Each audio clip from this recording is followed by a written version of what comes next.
오늘 그 아히멜렉에 관해서 우리가 함께 나누려고 합니다.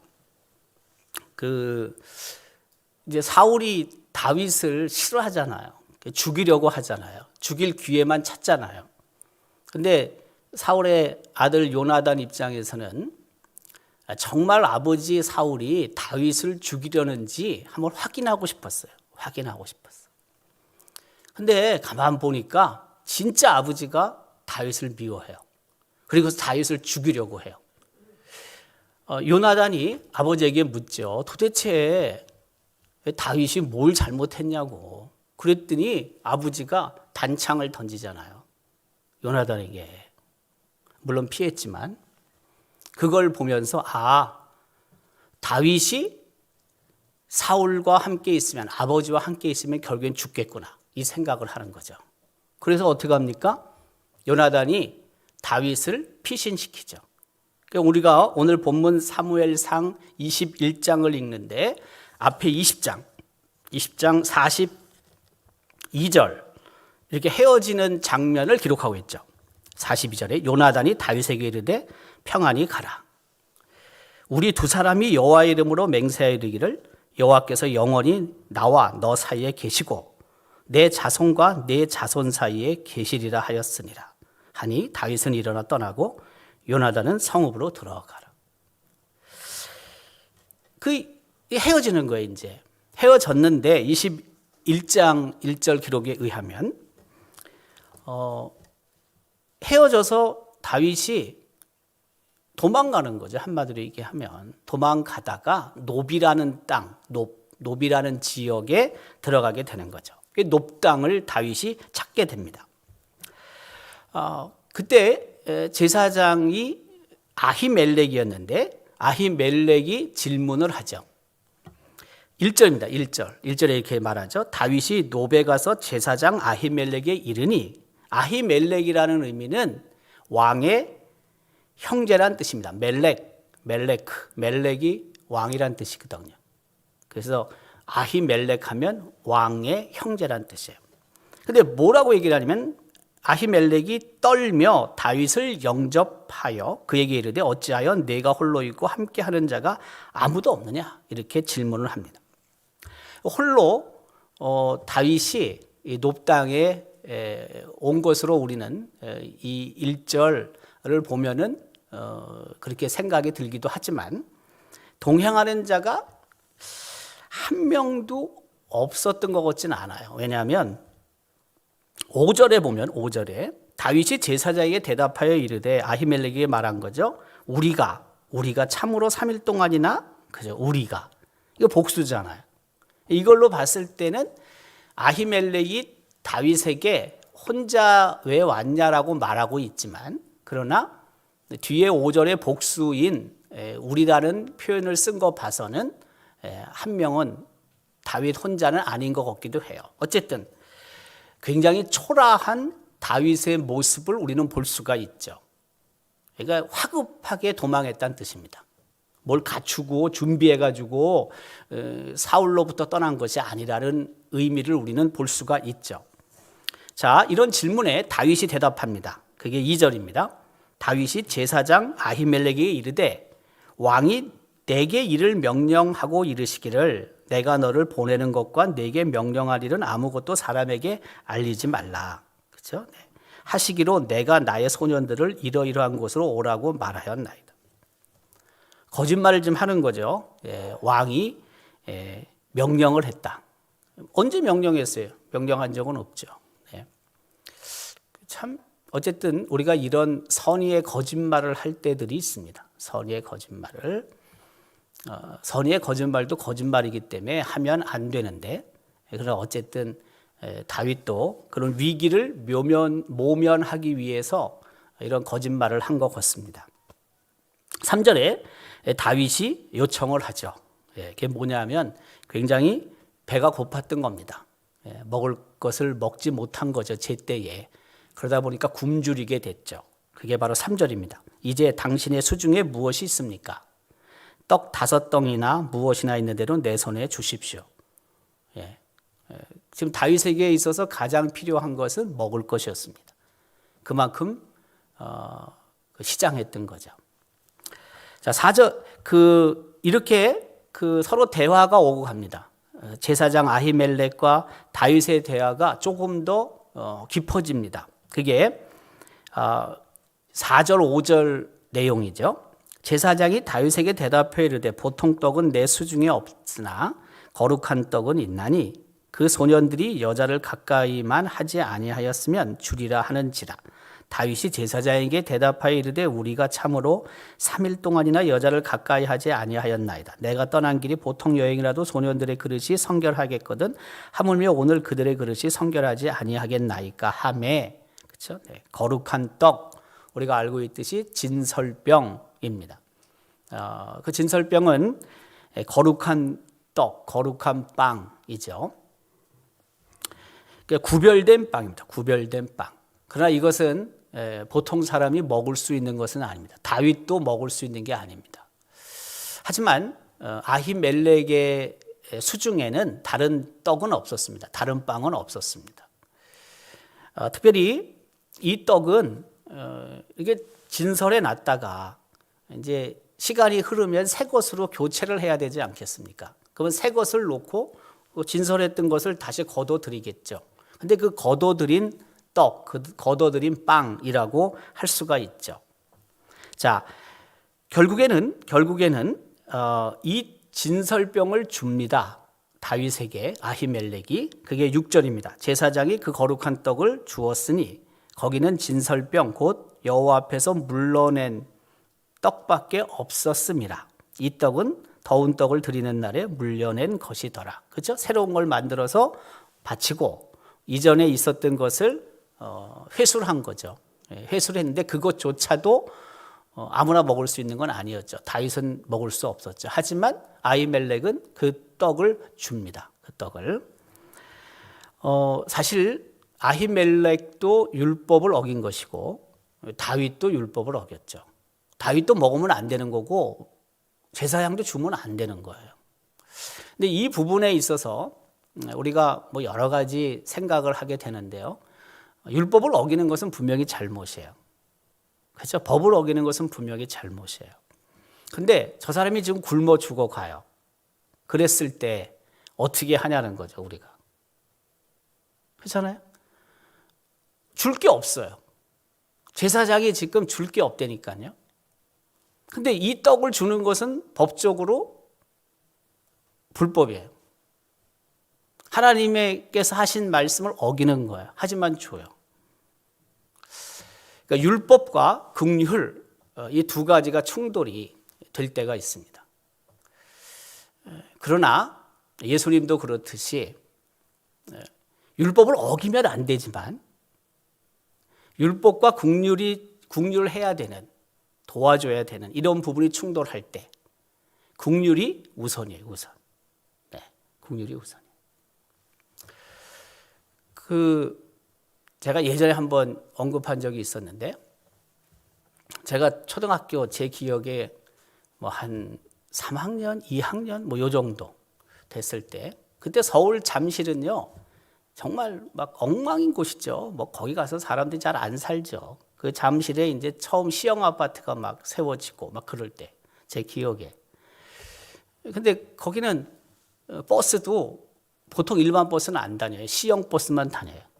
그때 잠실은 지금이야 뭐 천지개벽이 돼가지고 뭐 그렇지만은 옛날엔 잠실 거기서 사람 살지도 않았더란 말이에요. 쉽게 얘기하면. 네. 근데 거기에 우리 외삼촌이 사셨어요. 그러니까 거기 사는 곳은 그 당시로 보면은요, 뭐 서울에 그거보다 더 험한 곳도 있긴 있었겠지만은 거기 사는 곳은 경제적으로 별로 좀 괜찮은 데서 사는 게 아니야. 괜찮은 게 아니라 좀 힘든 사람들이 사는 거, 쉽게 얘기하면. 물론 저는 그때 상계동도 가보지 못했기 때문에 상계동은 더 심했는지 모릅니다. 그건 전 좀 모르겠어. 그때는 가본 일이 없으니까. 근데 그 외삼촌이 사셨는데 우리 모친이 그 주일에 오전 예배를 마치고 그분들이 이사 가셨는데 거기를 가자고 하는 거예요. 우리 어머니가 저하고. 그래서 제가 우리 어머하고 같이 어렸을 때 손잡고 간 거 아닙니까? 시형버스 타고 내려서 하여튼 뭐 그때 그 아파트라는 게 시형 아파트라는 게 별로 없을 때거든요. 그때는 아파트가. 그래서 겨우겨우 이제 그 버스에서 내려가지고 이제 가는데 내가 너무 배가 고픈 거예요. 내가 막 죽겠어. 그 조그만 놈이. 그래서 우리 엄마한테 얘기를 했어요. 나 지금 엄마 배 너무 고프다. 이게 배가 너무 고프면요, 진짜 막 까무러칠 정도야. 내 그때 느낌이.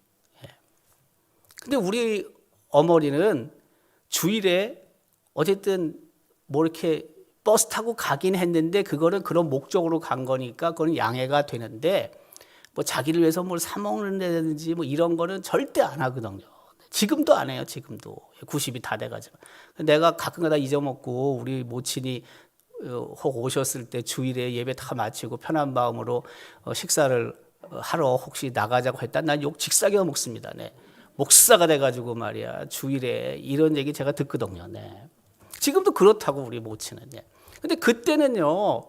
그러니까 그때가 1960년 60년대 후반이라고요. 네, 거의 그때쯤 되는 거거든.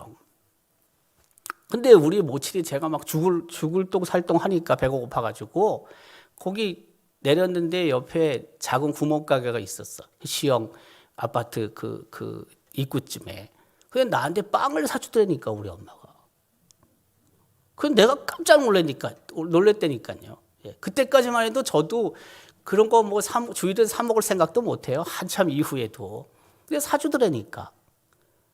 나는 우리 엄마가 나중에 생각해요. 굉장히 율법적인 사람으로 난 생각을 해요.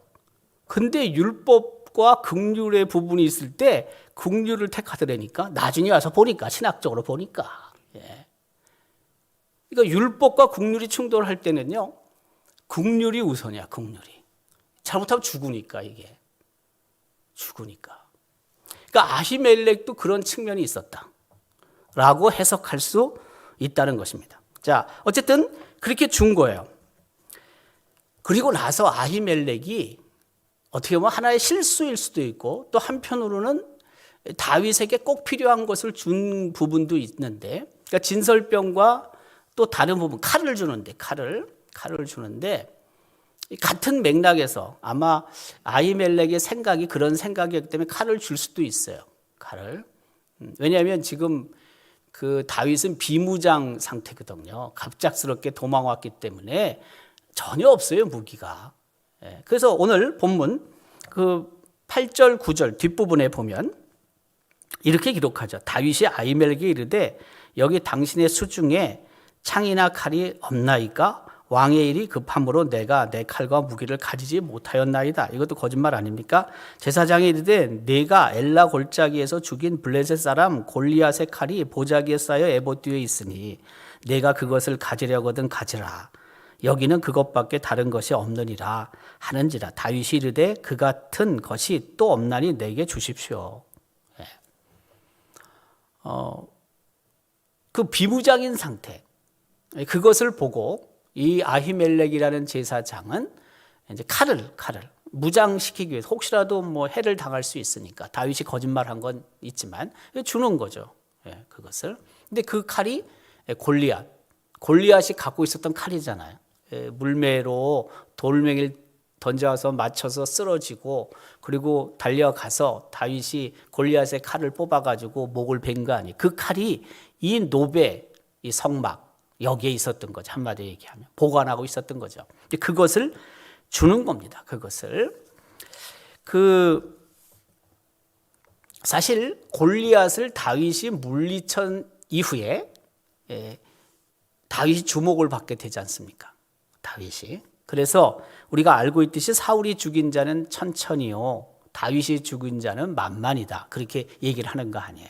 그만큼 주목을 받게 된 시점이 바로 다윗이 골리앗을 죽이게 된 그 전쟁에서 승리하게 된 이후라고 볼 수 있거든요. 자, 어쨌든 그 칼을 쥐게 되는 거예요.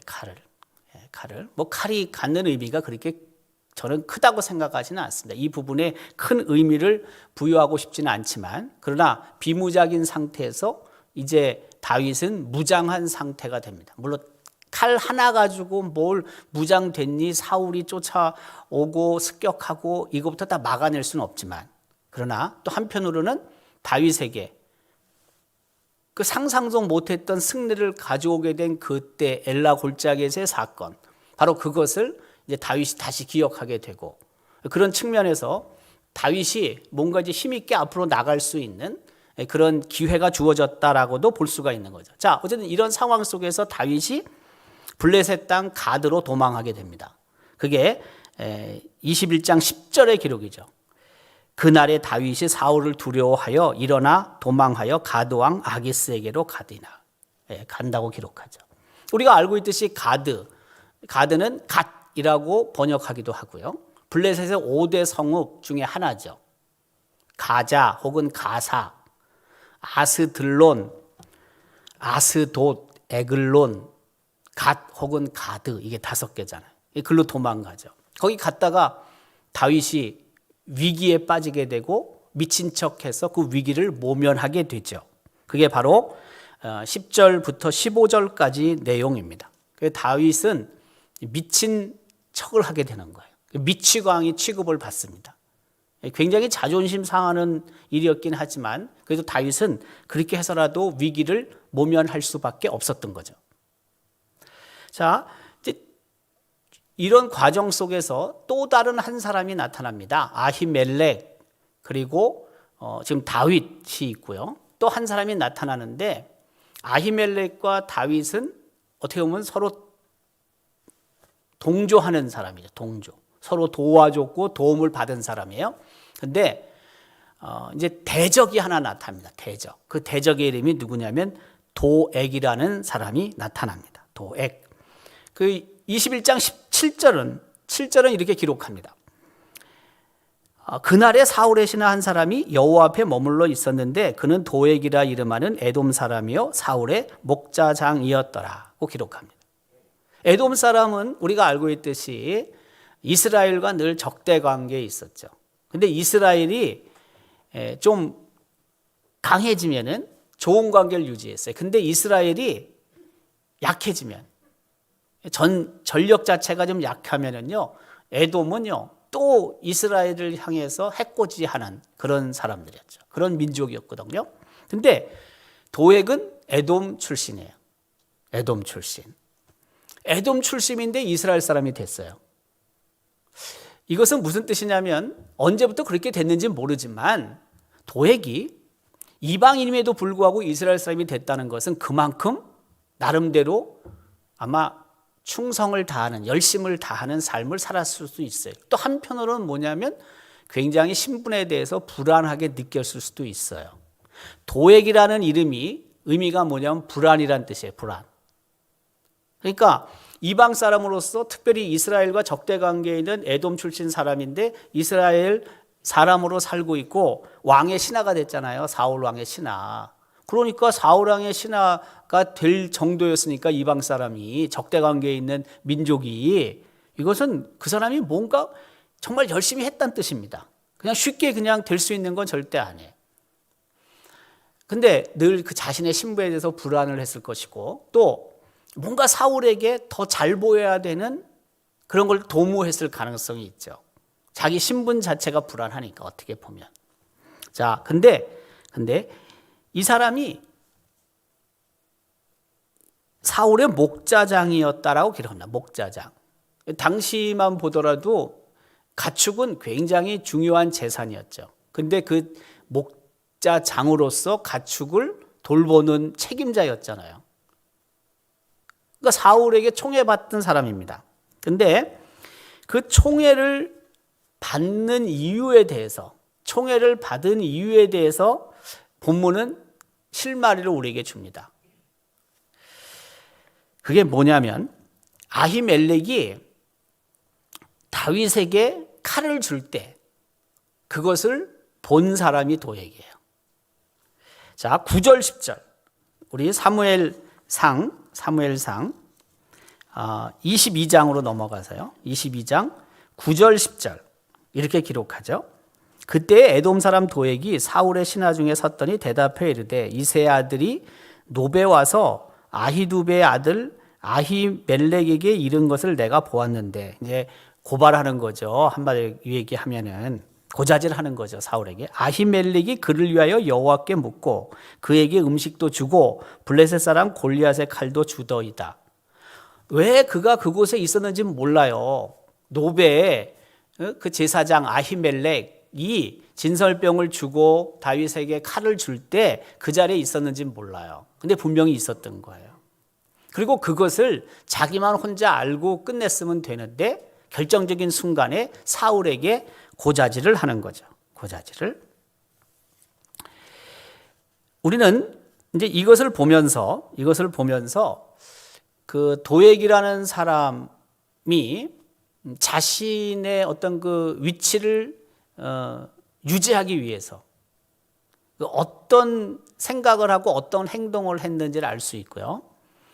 그리고 시편 52편에는요. 요 사실에 대해서 다윗이 노래하죠.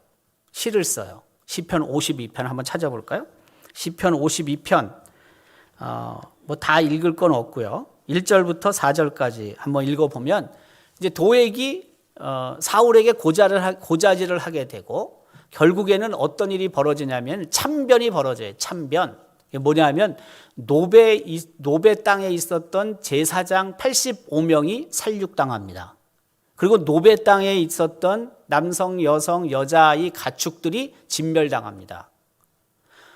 도액이 가만히 있었으면은 안 죽습니다. 근데 도액이 사울에게 알려서 결국에는 자신은 더 뭐 영달을 얻었는지 모르지만은 수많은 사람들이 희생을 당하거든요. 이제 다윗이 시편 52편에서 말하죠. 이 부제가 이렇게 붙어 있잖아요. 다윗의 마스길, 인도자를 따라 부르는 노래, 에돔인 도액이 사울에게 이르러 다윗이 아히멜렉의 집에 왔다고 그에게 말하던 때에, 고자질하던 때에. 그렇죠? 1절은 이렇게 기록합니다. 포악한 자여, 내가 어찌하여 악한 계획을 스스로 자랑하는가? 하나님의 인자하심은 항상 있도다. 내 혀가 심한 악을 꾀하여 날카로운 삭도같이 간사를 행하는도다. 내가 선보다 악을 사랑하며 의를 말함보다 거짓을 사랑하는도다. 간사하는 혀여, 너는 남을 해치는 모든 말을 좋아하는도다. 다윗이 이렇게 나중에 노래하죠. 네. 우리는 이것을 통해서 이 도액, 이제 고발, 좋은 표현으로 말하면 고발이고요. 나쁜 말로 말하면 고자질이죠, 고자질. 네. 근데 그 고자질이 너무 큰 희생을 가져오게 된 겁니다. 그러니까 우리가 어떤 말을 할 때 참 조심을 해야 됩니다. 조심을. 아마 이렇게까지 많은 사람들이 죽을 거라고는 도액이 생각을 못했을 수도 있어요. 사울이 이렇게까지 악하게 제사장들을 죽이고 마을 주민들을 죽이리라고는 생각을 못했을 수는 있어요. 제가 생각할 때. 하지만 이런 일이 벌어질 수도 있습니다. 내가 말 한마디가 정말 큰 재난을 가져올 수도 있습니다. 재앙을 가져올 수도 있어요. 네. 그러니까 우리가 이런 부분에 있어서 조심해야 됩니다. 정말로 조심을 해야 돼요. 내가 생각하지 못했던 일들이 막 꼬리를 물고 발생을 해서 많은 피해를 줄 수가 있습니다. 도액이 그런 의도로 말을 했는지는 잘 모릅니다. 그런데 저는 앞서 언급한 것처럼 에돔 출신이기 때문에 자신의 위치를 지키기 위해서 아마 이런 부분들을 하지 않았을까. 근데 그것이 정도 이상으로 커진 거죠. 피해가 커진 거죠. 자, 이제 제가 결론 뒷부분을 얘기를 했지만 이어지는 내용은 그렇습니다. 이제 요 고자질을 듣고 사울이 아히멜렉을 부르죠. 자기가 찾아가지는 건 아니에요. 불러. 왕이니까. 자, 사무엘상 22장 11절은 기록합니다. 왕이 사람을 보내요. 사자를 보내죠. 아히두베 아들 제사장 아히멜렉과 그의 아버지 온 집 곧 노베에 있는 제사장들을 부르매, 제사장들 복수입니다. 그들이 다 왕께 이른지라. 부름을 받아 제사장들이 사울 앞에 옵니다. 사울이 신문합니다.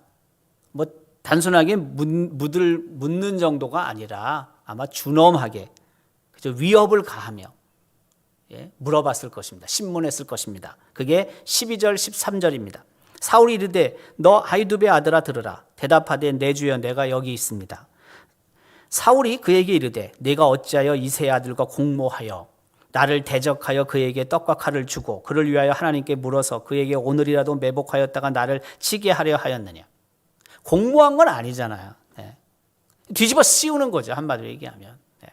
그 다음에 뭡니까? 오늘이라도 매복하였다가 그가 나를 치게 했느냐. 이것도 말도 안 되는 얘기죠. 뒤집어 씌우는 거죠. 네. 이런 일까지 가는 겁니다. 그러니까 얼마나 악한지 몰라요. 사실 하나님의 선택으로 왕이 됐잖아요. 그렇게 겸손했던 사람 아닙니까? 그런데 사울이 이렇게 바뀝니다.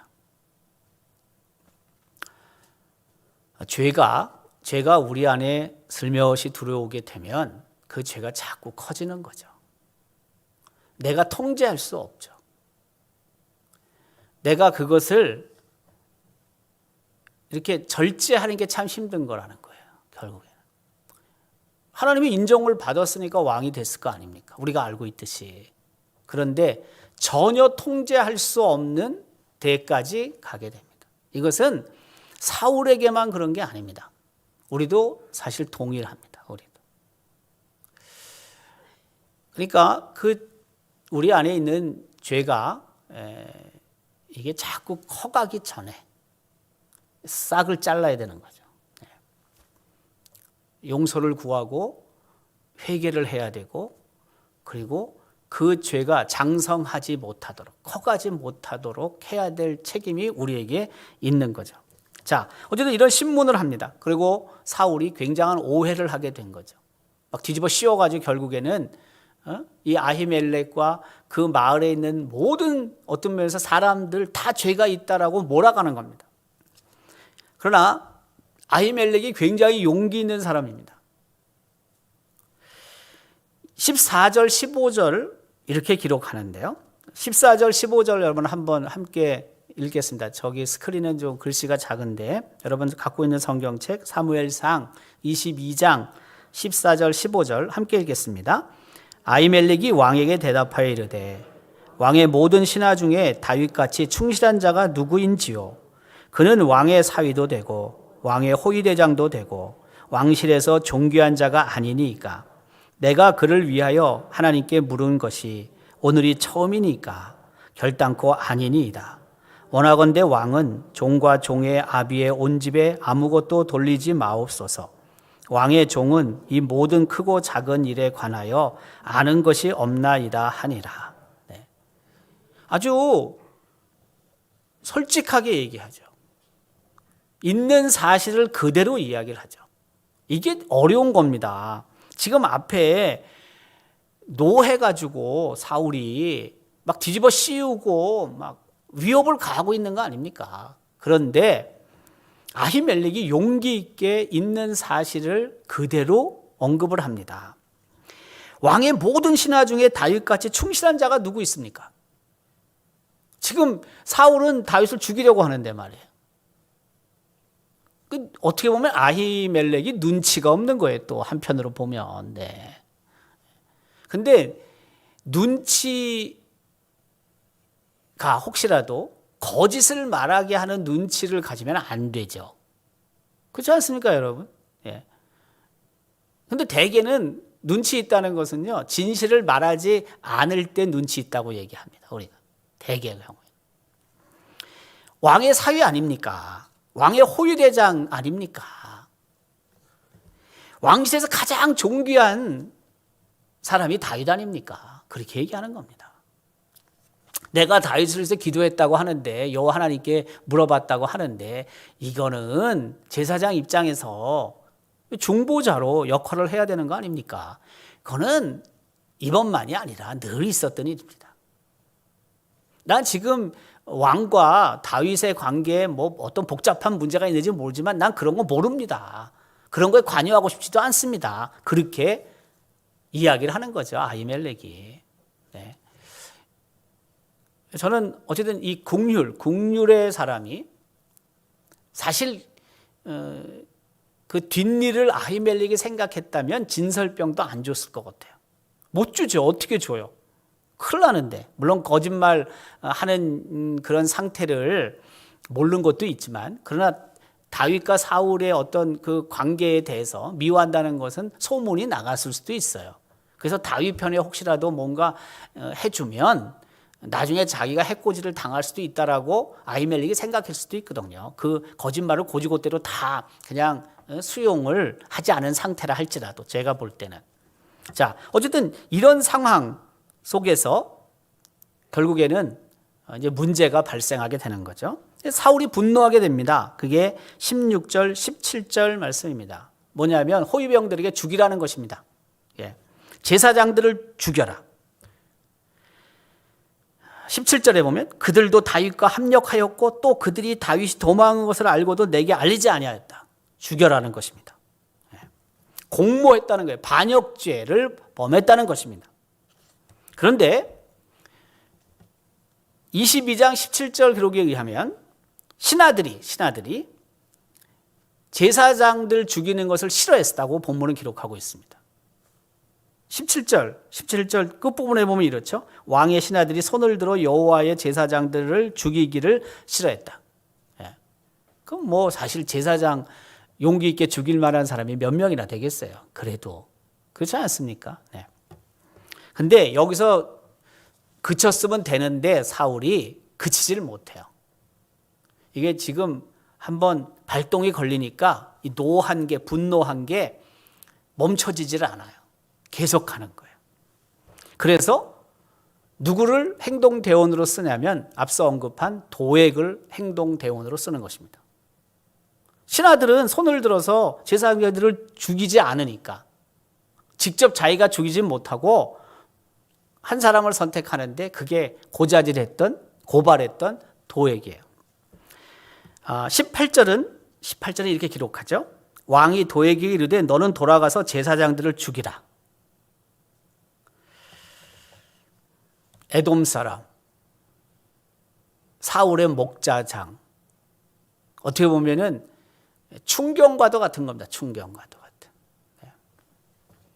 자, 결국에는 도액이 갑니다.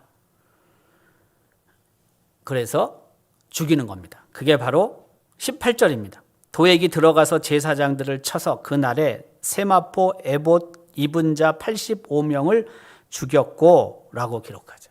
네.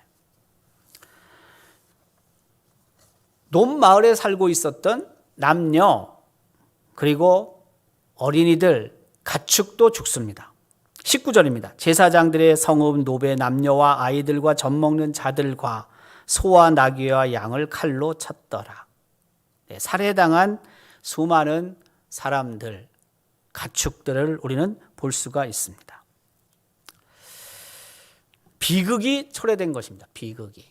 그러니까 한 사람의 물론 권력 있고 힘 있는 사람이지만 그 힘 있고 권력 있는 사람의 분노가, 죄가 엄청난 참극을 갖게 되죠. 히틀러 뭐 얘기할 것도 없죠. 뭐 우리가. 뭐 히틀러만 그래요. 김일성은 뭐 안 그렇습니까? 네. 이북에서 예수 믿는 사람들, 무고한 사람들 얼마나 많이 죽었습니까? 네. 그럼 우리도 뭐 안 그렇습니까? 남한도 권력 있는 사람들에 의해서 모르게 무고한 사람들이 많은 피해를 봤죠. 네. 물론 김일성에 비하면 뭐 상대도 안 되지만, 그러나 힘 있는 사람들이 이게 분노하게 되고 절제를 못하게 되면 정말 많은 사람들이 희생을 봅니다. 희생을. 그래서 우리가 대통령 선거를 앞두고 기도해야 될 이유가 있는 겁니다. 여러분, 우리는 그렇게 기도합니다. 하나님을 정말 두려워하고 하나님을 경외하고 또 한편으로는 하나님을 믿는 사람이 되면 참 좋겠다. 하나님의 말씀, 이 성경 말씀을 존중하고 말씀에 따라 어쨌든 살아가는 사람이 되면 좋겠다. 이게 우리의 기도 제목인데 그런 사람이 없을 때 어떻게 하냐는 거예요. 그렇다고 우리가 투표 안 합니까? 투표하잖아요. 어쨌든지 간에. 최선이 아니면 차선을 뽑을 수밖에 없는 거예요. 차선이 아니면 차차선을 뽑을 수밖에 없어요. 근데 기준이 무엇입니까?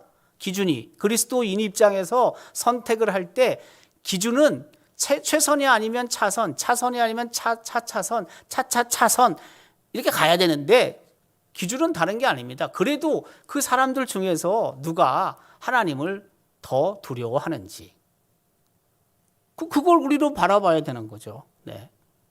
그래도 그 중에서 우리도 다 못 지키고 사는데 뭘 하나님 말씀을 그래도 누가 조금이라도 더 존중하는지 우리는 그걸 봐야 되는 거죠. 그리고 그걸 보고 그거에 맞게 우리는 투표할 수밖에 없는 거예요. 차선이라 하더라도 최선은 없는데 뭘 차선도 안 되는데 그렇다고 다 포기합니까? 그건 아니잖아요. 또 해야 될 거 아닙니까? 굉장히 중요한 문제예요. 왜냐하면 권력자가 어떤 마음을 먹느냐에 따라서 국민들이 힘들어지고 우리 그리스도인 입장에서 봤을 땐 교회가 힘들어질 수 있기 때문에 그런 거예요. 그리스도인들의 신앙의 자유가 억압당할 수 있기 때문에 그런 거예요. 그러니까 그런 것들을 감안해서 우리는 선택할 수밖에 없는 겁니다. 차선이라 하더라도 갈 수밖에 없는 거예요. 다 안 하고 그냥 알아서 하나도 내 마음에 들지 않고 그래서 나는 참여 안 하겠다. 그것도 잘못된 거예요. 네. 어떻게 옳아요? 옳지 않지. 네. 그런 말들을 하잖아요. 무속이다, 무당이다. 또 무슨 제사 드리기 위해서 뭘 또 샀다. 그럼 여러분 잘 놓고 비교를 해보세요. 이거를 내 얘기는 두 가지를 이건 다 기독교적인 게 아니에요. 한쪽만 무슨 문제가 있습니까? 따지고 보면 그럼 제사 우리 입장에서는 제사 드리는 거 우리도 원하지 않는 거거든. 성경 말씀에 반하는 거거든. 무당 그것도 우리는 원하는 거 아니에요. 그건 하나님께서 원하지 않는 거예요. 다 안 맞는 거예요. 그렇다고 해서 다 그만둡니까? 그건 아니잖아요. 예를 들면 그럼에도 불구하고 뭐예요? 그래도 어쨌든 못 지키지만은 아니지만은 그래도 조금 더 하나님 말씀 그래도 조금이라도 이게 100 중에 어떤 사람은 98개를 못 지키고 2개를 지키고 예를 들면 어떤 사람은 99개를 못 지키고 하나를 지킨단 말이에요. 그러면 2개 지키는 사람 해야지 우리는.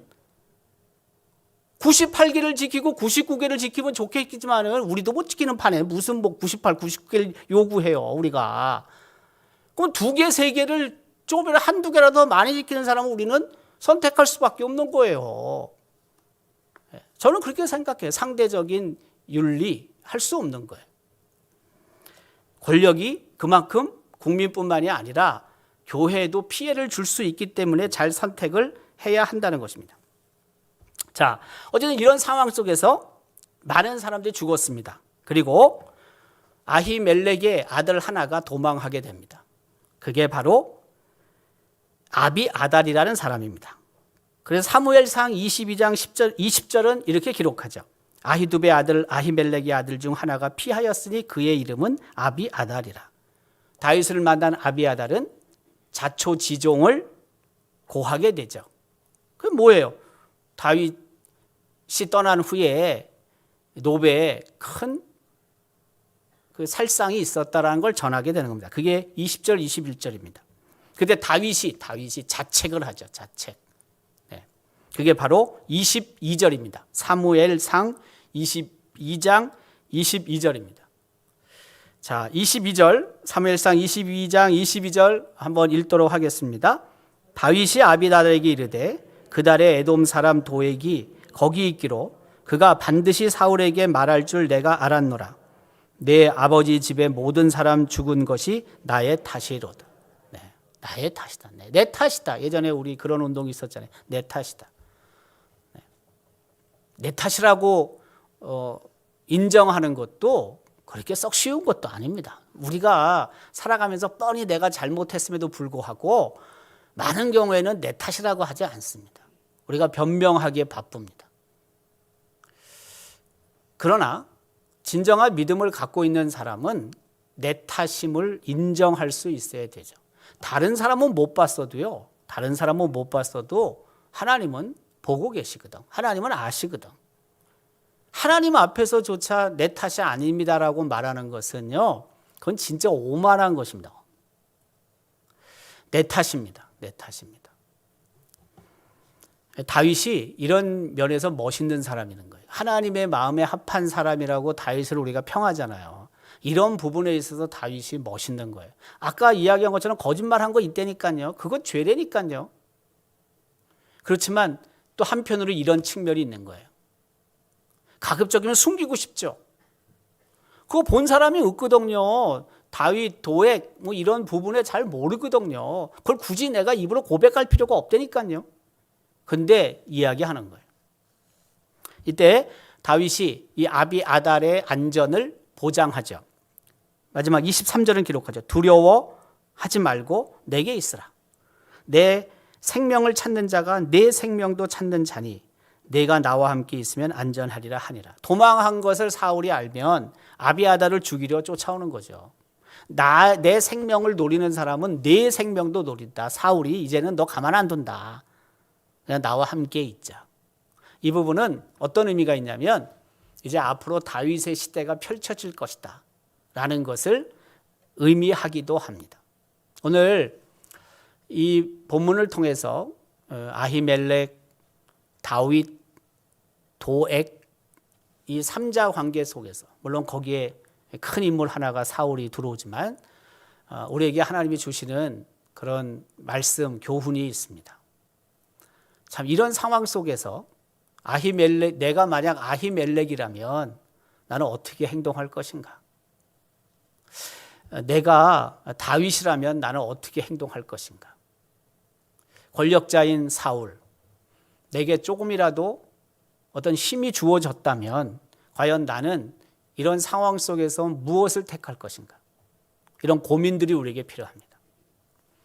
하나님의 말씀 그리고 믿음 안에서 우리가 잘 선택해야 하고 그것이 하나님의 마음을 아프시게 하는 일이 돼서는 안 된다는 것입니다. 오늘도 하나님께서 이 본문을 통해서 작은 사람들, 제가 지금 이제 32번째 구약에서 쭉 사람들, 인물들을 찾아가고 있지만은 사람들을 통해서 하나님이 우리에게 주시는 교훈의 말씀들이 있고 또 그 말씀들을 우리가 잘 수용을 해서 이 시대 속에 지혜롭게 이 시대 속에서 믿음을 지키는 자로서 날마다의 삶이 하나님의 기쁨이 될 수 있기를 주님의 이름으로 기원합니다.